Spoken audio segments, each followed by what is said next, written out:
باللہ من الشیطان الرجیم بسم اللہ الرحمن الرحیم۔ امام علیہ الصلوۃ والسلام کی توقیع مبارک جو اسحاق ابن یعقوب کے لیے بھیجی گئی، اس کا دوسرا حصہ۔ مولا علیہ السلام فرماتے ہیں، اور محمد بن شاذان بن نعیم یہ ہم اہل بیت شیعوں کی ایک فرد ہے، اور ابو الخطاب محمد بن ابی اجدہ تو وہ ملعون اور اس کے اصحاب ملعون ہیں، ان لوگوں کی صحبت میں نہ بیٹھو۔ ہم بھی ان لوگوں سے برات و بیزاری کرتے ہیں، اور ہمارے آباء کرام علیہم السلام بھی ان لوگوں سے برات کرتے تھے۔ جو لوگ ہمارے اموال سے متعلق ہیں، تو جو شخص اس میں سے ذرا سی چیز بھی اپنے لیے حلال کر لے اور اسے کھائے تو سمجھ لو کہ اس نے آگ کھائی۔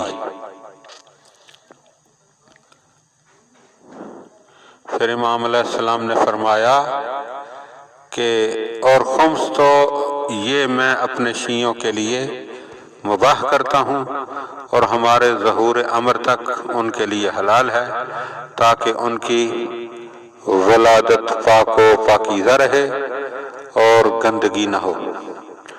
اور وہ گروہ جسے دین خدا میں شک ہے، وہ اپنے بھیجے ہوئے مال پر نادم ہیں، تو جو واپس لینا چاہے وہ واپس لے لے۔ ہمیں شک کرنے والے گروہ کے مال کی ضرورت نہیں ہے۔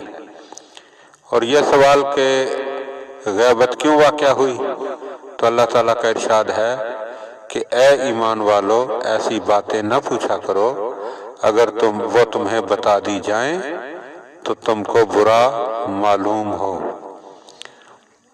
اور سنو، بلا شبہ ہمارے آباء کرام میں سے کوئی ایسا نہیں جس پر ان کے زمانے کے ظالم کی بادشاہت نہ رہی ہو، لہذا یہ غیبت اس لیے ہے کہ جب میں ظہور کروں تو مجھ پر کسی طاغوت و ظالم کی بادشاہت نہ رہے۔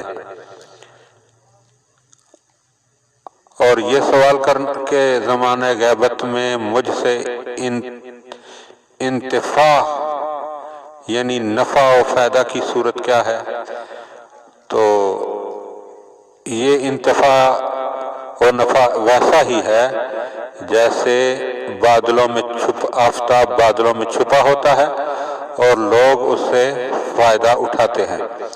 اہل زمین کے لیے اس طرح امان ہوں جس طرح ستارے اہل آسمان کے لیے امان ہیں، لہذا ایسے سوالات کے دروازے بند کرو جس سے تمہیں کوئی مطلب نہیں، اور وہ بات معلوم کرنے کی کوشش نہ کرو جس کی تمہیں ضرورت نہیں، اور تعجیل فرج یعنی کشادگی میں عجلت کے لیے زیادہ سے زیادہ دعا کیا کرو، کیونکہ اسی میں تمہاری کشادگی ہے۔ اور اے اسحاق ابن یعقوب، تم پر سلام ہو، اور ان لوگوں پر بھی سلام ہو جو ہدایت پر قائم ہیں اور ہدایت پر گامزن ہیں۔ اسحاق ابن یعقوب سے اسی کے مثل روایت غیبت توسی میں بھی ہے، اور اسی اسحاق ابن یعقوب سے اسی قسم کی روایت جو ہے وہ اکمال الدین و اتمام النعمہ نامی کتاب میں بھی موجود ہے۔ اللہم صلی علی محمد و آل محمد۔